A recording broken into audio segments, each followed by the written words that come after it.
কৃষকের দুর্ভোগে বা শ্রমিকের জন্য দাবির জন্য আমরা আসলে বাম রাজনীতি যারা করছেন বা অন্যান্য রাজনৈতিক দলেরও আমরা দেখেছি যেভাবে আন্দোলন করছে। জ্বালানি ইস্যুতে আমরা বামপন্থী রাজনীতিকদের অনেককেই দেখেছি, যেমন আনু মোহাম্মদের কথা, প্রফেসর আনু মোহাম্মদের কথা এখানে বাকিবেলা উল্লেখ করলেন। আমরা তখন ভারতের সাথে যে চুক্তি শেখ হাসিনা করেছিলেন টিপাই মুখ আন্দোলনে, আমার নিজের অনুষ্ঠানে তিনি বহুবার এসে প্রতিবাদ করেছেন, আমরা তাদের প্রতিবাদ দেখেছি।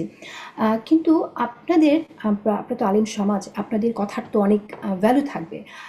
আপনারা নিশ্চয়ই আরও সেইভাবে মতবাদ তৈরি করতে পারবেন সমাজে।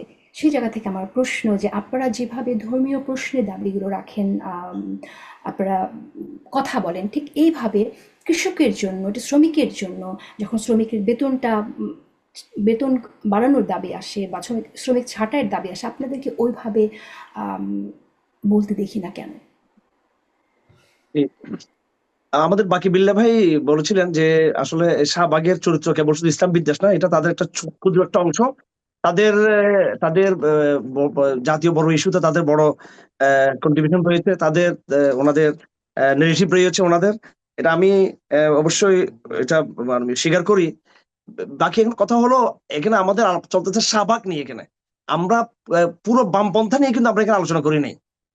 ভাই যেটা বলতেছিলেন সেটা হচ্ছে টোটাল কমপ্লিট বামপন্থা নিয়ে।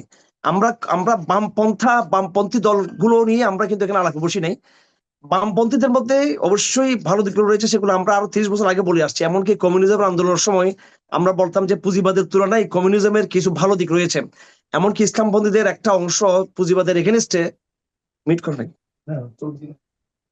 আমাকে কি শোনা যাচ্ছে? আমাকে আপনার কথা শোনা যাচ্ছে, জি। জি, জি। পুঁজিবাদের এগেনস্টে সে সময় বাম বাম বাম রাজনীতি, বাম বাম অর্থনীতি বা বাম ধারা যারা ছিলেন তাদের কিছু সাম্রাজ্যবাদ বিরোধী অবস্থান এবং গরিবের পক্ষে তাদের এই কথাগুলো আমাদের 30-40 বছর আগে থেকে আমাদের দেয়া ছিল। বামপন্থীদের ইতিবাচক দিকগুলো আমরা আমাদের কাছে স্বীকৃত, তাদের ইতিবাচক দিকগুলো। এমনকি আমার বাবা এটাও বলতেন যে যদি নাস্তিকবাদ না থাকতো বাম ধারাতে, তাহলে ইসলামের সাথে বামপন্থীদের দূরত্ব 100 হাত আর পুঁজিবাদের সাথে 1000 হাত, এটাও বলতেন তিনি। তো এখন আমরা তো এখানে বামপন্থার বিষয় নিয়ে বসি না। বামপন্থার কিছু ভালো দিক আছে এখানে, কিন্তু আমরা স্পেসিফিকলি শাহবাগ নিয়ে এখানে কথা হচ্ছে। আমি যতটুকু জানি, আপনারা আমাকে বলেছিলেন এখানে আজকে আলোচনা হবে শাহবাগ ভার্সেস শাপলা নিয়ে। শাহবাগের যে পার্ট, বামপন্থীদের যে শাহবাগ যে ধারা, এটা টোটালি ভারত দ্বারা পেট্রোনাইজ করা সংগঠন। এটা এটা এবং আমি একটা ডকুমেন্ট নিয়ে আসছি এখানে, যেটা আমি 2013 সালে বের করেছিলাম। এখানে আমরা অসংখ্য ডকুমেন্টারি এবং একদম তাদের ওয়েবসাইট থেকে আমরা নিয়ে আসছি। তাদের ব্যক্তিদের নাম, তাদের যারা অ্যাক্টিভিস্ট যারা ছিলেন, শাহবাগী অ্যাক্টিভিস্ট যারা ছিলেন, সবকিছু এখানে একদম স্ক্রিনশট দেওয়া আছে এখানে। বিভিন্ন অসংখ্য শত শত ইয়ে থেকে নির্বাচন করে আমরা অনলাইন থেকে তাদের ইয়েগুলো সংগ্রহ করেছি।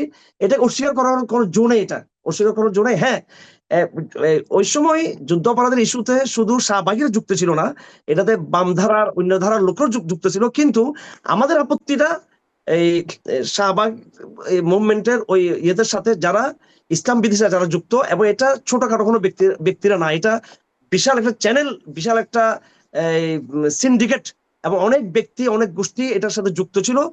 এবং দেখুন, উনি যেটা বলতেছেন, মোহাম্মদ সাহেবের কথা বলতেছেন, যারা বামধারার ব্যক্তিবর্গ, তারা কিন্তু দেখেন নবী অমানব প্রশ্ন তারা কিন্তু নীরব, তারা নীরব।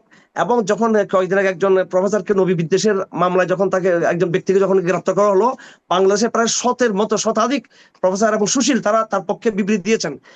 নবী বিদ্বেষীদের পক্ষে বিবৃতি দেওয়া, তাদের মুক্তি কামনা করা, যেখানে তারা কিন্তু জঙ্গিবাদ বিরোধী নৈরাজ্য তৈরি করে মানুষকে ফাঁসির মঞ্চে পাঠাচ্ছেন।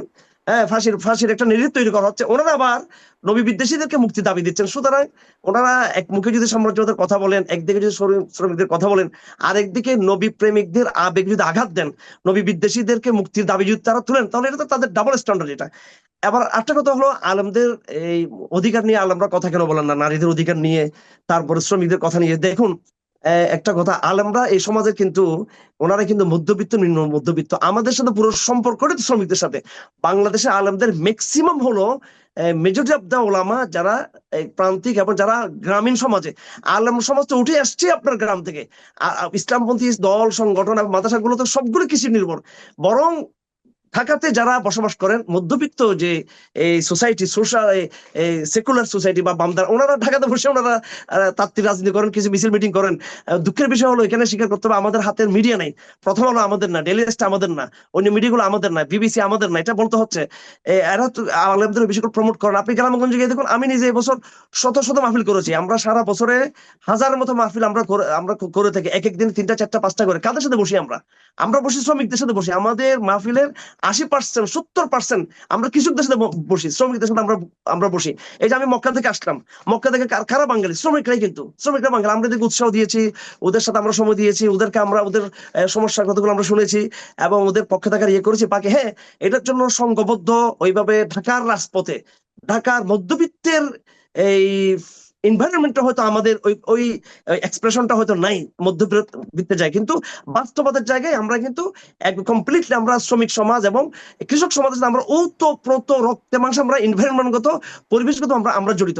আমাদের মাদ্রাসায় কারা পড়ে? কৃষকের ছেলেরা পড়ে আমাদের মাদ্রাসায়। কোথা লক্ষ লক্ষ ছাত্র পড়ে কৃষক ফ্যামিলির, আমাদের শ্রমিকদের ইয়েরা পড়ে। এটার সাথে আমাদের একটা জেনেটিক বড় একটা ইয়েগত সম্পর্ক আমাদের, এটাকে বিচ্ছেদ করা যাবে না। হ্যাঁ, বাকি এটাকে আরো স্মার্টলি এটাকে একটা মুভমেন্টে নিয়ে আসা, ঢাকার রাজপথে তাদের অধিকার নিয়ে, এটা তো আমাদের সীমাবদ্ধতা ছিল, এটা অবশ্যই ইয়ে করা দরকার।